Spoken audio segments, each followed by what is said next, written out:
প্রিয় সম্মানিত মৎস্যচাষী ভাই ও বন্ধুরা, আপনারা কি দেশীয় মাগুর মাছের রেণু চাষ করতে চান? দেশীয় মাগুর মাছের রেণু খুঁজছেন, সংগ্রহ করতে পাচ্ছেন না? তারা অবশ্যই আমাদের ভিডিওটি দেখুন। আর স্ক্রিনে দেওয়া নাম্বার রয়েছে, আপনারা চাইলেই দেশীয় মাগুর মাছের রেণু আমাদের কাছ থেকে সংগ্রহ করতে পারবেন। এবং রেণুর চাষ বিষয়ে, রেণুর খাবার বিষয়ে জানতে আমাদের ভিডিওটি ধৈর্য সহকারে দেখুন। তো প্রিয় মৎস্যচাষী ভাই ও বন্ধুরা, এই হলো অরিজিনাল দেশীয় মাগুর মাছের রেণু। এগুলো এই বছর প্রথম এই রেণুগুলো আমরা ফুটিয়েছি।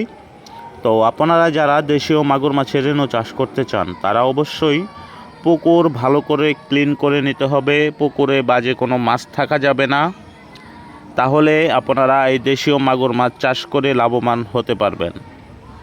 এবং পুকুরে চুন, লবণ, এগুলো প্রয়োগ করে নিতে হবে। এবং পোকা মারার ওষুধ, সমিতন, এগুলো প্রয়োগ করে নিতে হবে। তারপর আপনার পুকুরে আপনি দেশীয় শিং মাছের রেণু বা দেশীয় মাগুর মাছের রেণু, যে কোনো মাছের রেণুই চাষ করে লাভবান হতে পারবেন। এবং রেণু অবশ্যই চাষ করার অনেক নিয়ম কারণ আছে, যা আপনাদেরকে মেনটেন করে রেণু চাষ করতে হবে। আর সবথেকে বড় বিষয় হলো যে রেণুর খাবার কিভাবে প্রয়োগ করবেন। রেণুর খাবার আপনারা ডিম সিদ্ধ করে ডিমের কুসুম দিতে হবে এবং কয়দিন পর্যন্ত খাওয়াবেন,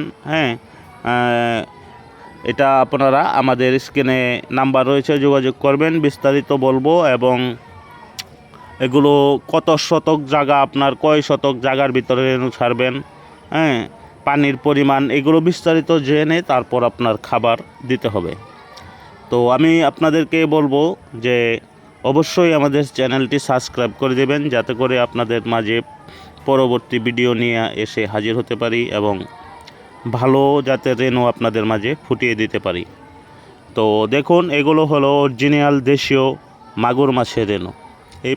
এই বছরের প্রথম আমরা এই রেণুগুলো উৎপাদন করেছি। আর এখানে এই রেণুগুলো আমার অর্ডার হয়েছে। এগুলো এখানে 3 থেকে 4 কেজি রেণু হবে, কুমিল্লায় চলে যাবে আজকে।